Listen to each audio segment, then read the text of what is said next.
We wish to make it absolutely clear that we are not interested in power sharing with Kenya Kwanza, or what the so-called nusu mkate. In fact, our position remains that Kenya Kwanza is an illegitimate regime that is in power through a civilian coup. We have instructed our team to make this very clear. We are not interested in any deals other than open talks on issues we have made public. We have also instructed our delegates to make it clear that we cannot want these talks to go for longer than 30 days from the date of commencement. We have also made it clear that our youths who have been arrested and arraigned in court on trumped-up charges must be released unconditionally ahead of the talks. During the protest this last Tuesday, a number of hired thugs were unleashed on Nairobians by Rigathi Gachagua and Moses Kuria to rain terror on people and destroy property, which was then blamed on Azimio youths. We are aware, and many Kenyans are aware, that during our last protest, Gachagua, Kuria, and their mercenaries in Kenya Kwanza had engaged assassins from within and outside established security forces to kill Azimio leaders and implement mass murder of protesters. We knew their plans and changed tact. When people with the history of mass murder and execution of witnesses tell you that they are going to kill you, you believe them or die. The threats notwithstanding, we will continue with our engagements with other people through town hall meetings and other avenues to continue educating our people on the issues as our delegates engage in the talks. As we said yesterday, we will not hesitate to resort to alternative measures at the slightest indication of lack of goodwill and honesty on the side of Kenya Kwanza. If through intransigence, delaying tactics, and other aspects of stonewalling, Kenya Kwanza forces us to abandon the talks, there shall be no turning back. Kenya Kwanza must get this clear.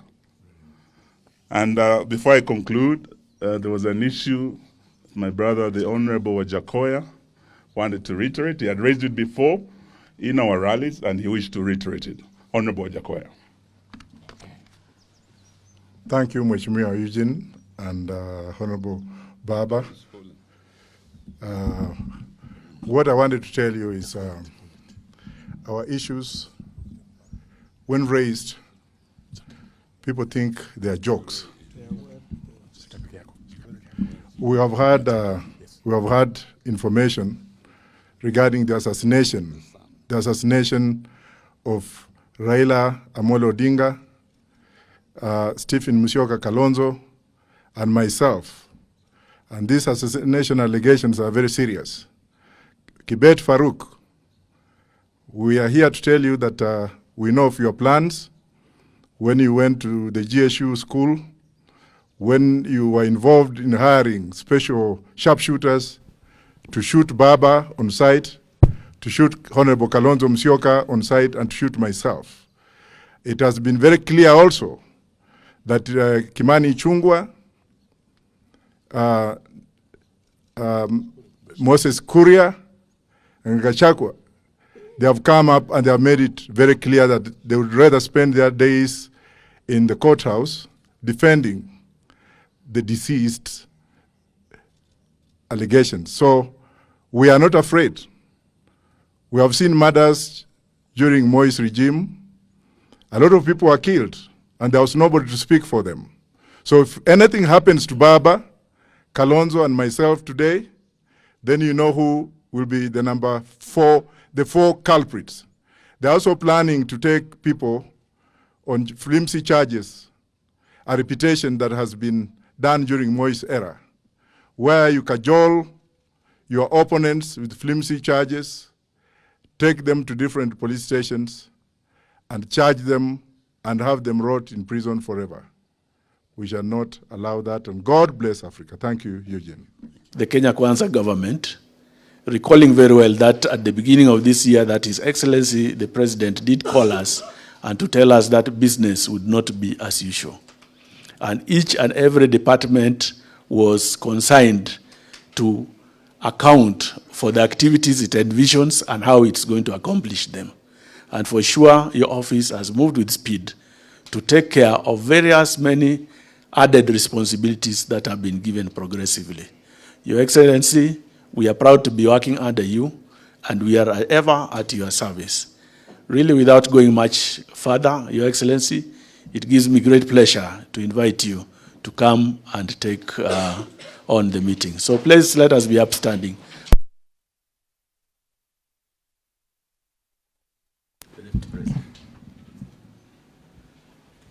Your Excellency. Thank you. Please be seated. The Chief of Staff in my office, members of Parliament from the Senate and the National Assembly, senior officers of the National Government Administration, senior police officers, the prosecutors, the drafters from Parliament and from the Office of the Honorable Attorney General, the Honorable Speakers of our county assemblies in our 5 counties, the leaders of majority present, and members of the county assembly. Good evening. God is good, and all the time. It gives me pleasure this evening to have this engagement with you as our leaders for the sake of our country and in protecting the next generation, our young people. The background to this meeting is that our country is facing unprecedented times in terms of the young population and the most productive group of our society. For whatever reason, the Central Kenya region has had the biggest beating of the drug abuse and proliferation of illicit brews in the country. From the statistics given by NACADA, the Central Kenya region, or rather the former Central Province, is leading in terms of alcoholism and drug abuse. The President did instruct me about 3 weeks ago to embark on a program to reach out to the leadership in this region to come up with mechanisms and measures to see what interventions can be made by government and all other stakeholders with a view of saving the next generation. This decision was not because other parts of the country are not important. Far from it. It is because the Central Kenya region has the highest prevalence rate. And we did agree with the President that it may be difficult to start the exercise all over the country. And we agreed that we try Central Kenya as a model. And when we succeed, as we must, we shall replicate the effort and the interventions to the rest of the country. As we speak, I was in touch with the Regional Commissioner Rift Valley. We are going to have an engagement with the 6 counties that are worst hit, Nakuru being one of them. From there, we'll have some engagement down the coast before we go to Eastern Province, that is Mount Kenya East, Embu, Meru, and Tharaka Nithi. We did hold our first conference in Nyeri. All members of the National Assembly were present. All members of the Senate were present. Our 5 governors were present. The Regional Security Committee was present, the county security committees were present, the sub-county security committees were present, all the station commanders were present, all the ACCs were present. We had a gathering of about 1,000 people. And from there we agreed on what we need to do. And in furtherance to what we agreed, I did convene another meeting of the security committees in Nairobi, and a lot of issues came up. And we had a very honest and candid discussion with our security commanders, and a lot of gaps were identified in matters legislation that place is not very helpful in addressing the problem.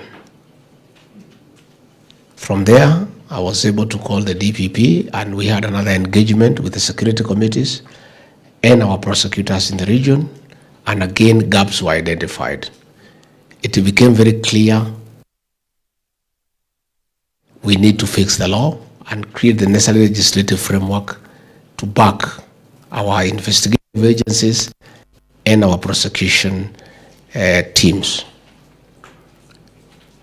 I therefore did appeal to the members of the County Assembly to grant me an audience.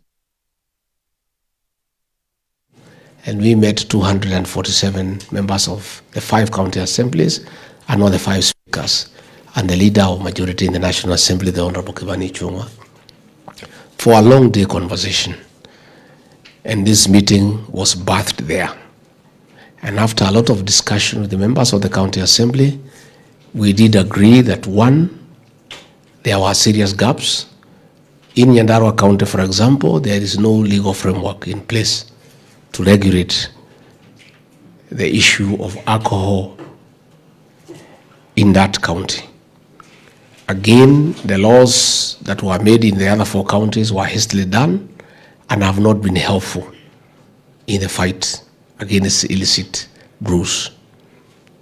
We therefore did agree with the 5 county assemblies, with all members present unanimously, that I convene this forum so that we can sit down and come up with uniform laws across the 5 counties. In fact, the County Assembly of Nyandarua did come to see me, telling me that since they didn't have a law in place, they had already crafted something and they wanted to go ahead. And I did implore upon them to exercise some little patience to allow us have this discussion so that we can also improve that law and also make amendments in the other laws in the 4 other counties so that we have uniform laws that will help us. So, ladies and gentlemen, you have a date with history, you have a date with destiny. For those of us who come from the Central Kenya region, you all know the cry of our mothers, you know the cry of our women, you know the desperation of our young people. You know how desperate the situation is. And the entire population is urging us to provide leadership, step forward, and save the next generation. Leadership is about interventions. Leadership is about showing the way. You cannot be a leader who keeps on lamenting and you cannot offer a solution. We cannot accept a situation where our mothers are crying, the women are crying, and we as leaders have no solution. You have no business being in leadership if you cannot be bold enough to take a step and offer a solution. So for the men and women in this room today, history will judge you very favorably if from this sitting for the next 3 days, you come up with laws that are stringent, that are effective to bring down the consumption of illicit brews and drugs in our 5 counties. And I can tell you, because we must succeed, when the history of the Central Kenya region is written and how the region was almost being wiped out by illicit brews and drugs, and there were some men and women who came together to create interventions to save that group of people. you will have written your own chapter in the history of the region. These opportunities do not happen every day. You have a date with the destiny. So we have asked you to come here, and we have brought the members of the county assembly. We have asked the senators to be here because they oversight what the counties do. We have requested our lawyers from the region in the National Assembly because they understand the law and they are also lawmakers. And with us, we have Honorable Kagushia from Ukuroini, Honorable Jerry Maina from Kirinyaga, and Edward Muriu from Katanga. I don't know what happened to Honorable Gishimu Githinji of Kishogo. He's another one of our lawyers in the region. I requested them to come and help us. We did also ask Nakada to come. The regional head is here, the CEO is here, so that they can also share with us experiences and the gaps that have been identified. Again, I did request the Honorable Attorney General, Honorable Justin Muturi, to give us backup with drafters from the Office of the Attorney General who have the necessary and requisite experience so that they can also come up with existing laws so that we look at them and we decide how way to go. We did also ask the Clerk of the National Assembly to assist us with the drafters. And therefore, we have a good house. The police are here, the National Police Service is here, the Office of the Deputy, the Office of the Director of Public Prosecution is represented, the Office of the DCI is represented. So we have a full house. All the agencies in the criminal justice system and the leadership, elected leadership of the region is here. And I want to say, ladies and gentlemen, you have work to do. I would have wanted to open this session tomorrow morning. We had wanted to come first day, we settle down, we have dinner, we bond, we talk, we get to know each other, and then we start the real work tomorrow. I had hoped to talk to you first thing in the morning, but that changed because we have a state guest from Germany. The Chancellor of Republic of Germany is our guest at State House, and I need to be there with the President. Therefore, I requested that you come. I talk to you today, then we break, we have dinner, we bond, we sleep, then tomorrow morning, under the chairmanship of George Makigoe, my Chief of Staff, a long-standing administrator in this republic, you can be able to make progress. You are here the whole of tomorrow and Saturday. You can check out on Sunday morning. And I want to tell you, in your leadership journey, these 2 days are very instrumental and monumental. Don't think you are wasting time here. What you are just about to embark is a very important exercise for the people of Central Kenya region and the Kenyan nation. And I want to urge you to utilize the time well. Stay here, discuss, suggest, make proposals, debate, and finally get consensus. Why we have asked you to come here is that the laws that exist are not effective. The fines are a joke. That is why these people are arrested, taken to court, they are fined 200 shillings, 500 shillings. That is just a fraction of the profit they make. And even before the police go back to the station, the fellows are already home. So that is something you want to address. You must come up with very stiff penalties that are deterrent, especially to the brewers and the peddlers. The people who are making these illicit brews and those who are doing wholesale and those who are transporting, you must come up with very punitive penalties, both in terms of fines and imprisonment terms. Number two, you may want to consider what to do with vehicles that are impounded, transporting drugs and illicit alcohol within your county. You may want to consider that those vehicles are forfeited to the county government so that it's deterrent. We have had a very big weakness on